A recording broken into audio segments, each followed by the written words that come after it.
জীবনের সবচেয়ে নির্মল, আনন্দঘন আর মূল্যবান সময় ছিল স্কুলের দিনগুলো। তখন আমরা বুঝিনি, কিন্তু আজ যখন স্মৃতির পাথায় চোখ ভুলাই তখন টের পাই সেই দিনগুলোই ছিল আমাদের সোনালি অধ্যায়।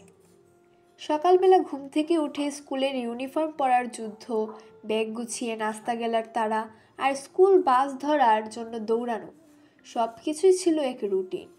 অথচ তখন মনে হতো কত ঝামেলা। আজ মনে হয় এই ব্যস্ততাগুলোই তো ছিল জীবনের সবচেয়ে সুন্দর সময়।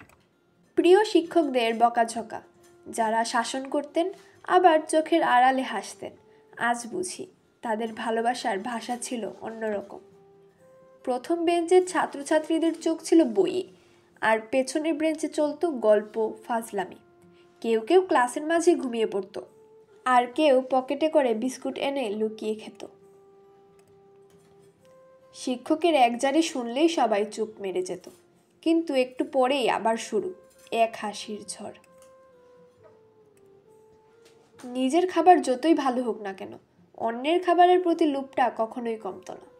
এক কামড় দে বলতে বলতে কখন যে পুরো স্যান্ডউইচ শেষ হয়ে যেত টেরই পাওয়া যেত না। আর সেই ফুচকা বা চটপটি ভাগ করে খাওয়ার আনন্দ যা এখনকার দামি রেস্টুরেন্টের খাবারেও নেই।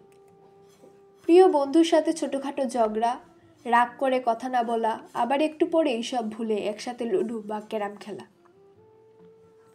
কখনো হয়তো অকারণে মন খারাপ হতো, বন্ধু সান্ত্বনা দিত, আর কখনো পুরো ক্লাস একসাথে মিলে শাস্তি খেতাম। সেসব ছিল আমাদের সেরা স্মৃতি। পরীক্ষার আগের রাতে সবাই বই খুলে বসতাম, কিন্তু পড়ার চাইতে চা কফির কাপে চুমুক আর এইবার সিরিয়াসলি পড়ব বলেই ঘুমিয়ে পড়া ছিল চিরচেনা দৃশ্য।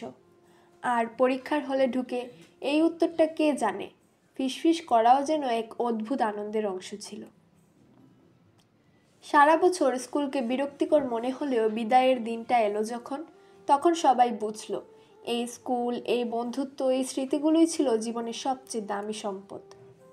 স্কুলের শেষ দিন, চোখে জল নিয়ে বন্ধুদের জড়িয়ে ধরা, একসাথে হাসতে হাসতে কাঁদা, স্যার ম্যামদের আশীর্বাদ নেওয়া, সবই যেন হৃদয়ে গেঁথে আছে।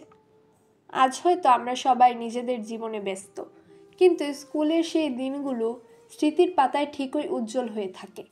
জীবন অনেক কিছু দেবে, অনেক কিছু নেবে, কিন্তু স্কুলের বন্ধুত্ব, হাসি আর সোনালি স্মৃতিগুলো কখনো পুরনো হবে না।